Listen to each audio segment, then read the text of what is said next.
But it never. I'm 17, so it's not dawning on me that something's off yet. So I remember going into the room, and literally there was nobody there.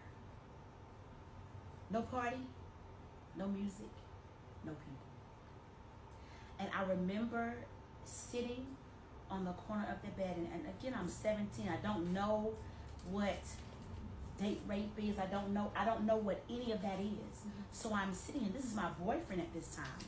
So I'm sitting here at the edge of the bed, and I remember him just beginning to touch me, I kept saying, no, and I kept saying no, and he kept saying yes, and I kept saying no, and he kept saying yes, and next thing I knew, he was on top of me, and I kept saying no, and he kept saying yes, and in my mind, this is what we do that I want to help somebody with. In my mind, I said, well, I must have switched what I was saying.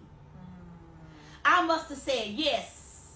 Because we start to blame ourselves for what happened to us. Come on. So now it's the self-rejection. You begin to blame yourself for what happens to you. So I remember him doing something, and then all of a sudden I'm being raped. But in my mind, girlfriend, boyfriend, I had to have said yes, so it's just sex. And I remember feeling like, okay, something's off, but I just don't know what's off. And I remember getting up, and I remember getting to the door, but after that, blank.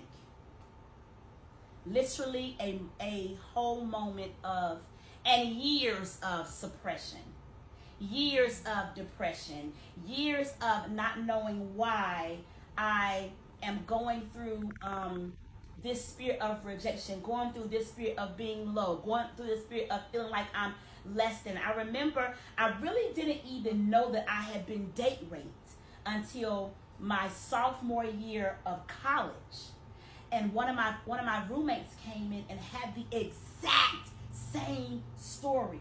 Oh, wow. Me and my boyfriend went to the hotel, and this is what happened. And in that moment, she said he date raped me. And in that moment, I said,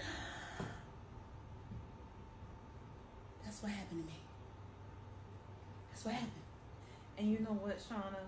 The importance of that is that she spoke up, and that's why we do what we do, so that others can speak up, because oftentimes we feel as if this is an isolated incident that only happened to me. Only me. And now, like you said, you're going through years of this rejection and self-shame. That was not yours. And then secret confederacy, because that was at 17. I didn't tell my mom until I was 36.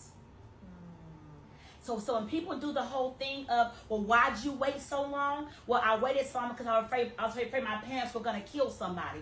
I waited because I was ashamed. I waited because I was embarrassed. I didn't want my mom and dad to go to jail, because had I told them that this person did this, somebody's going to jail. Right. I mean, so and then it was suppressed. So and then the other thing is, I had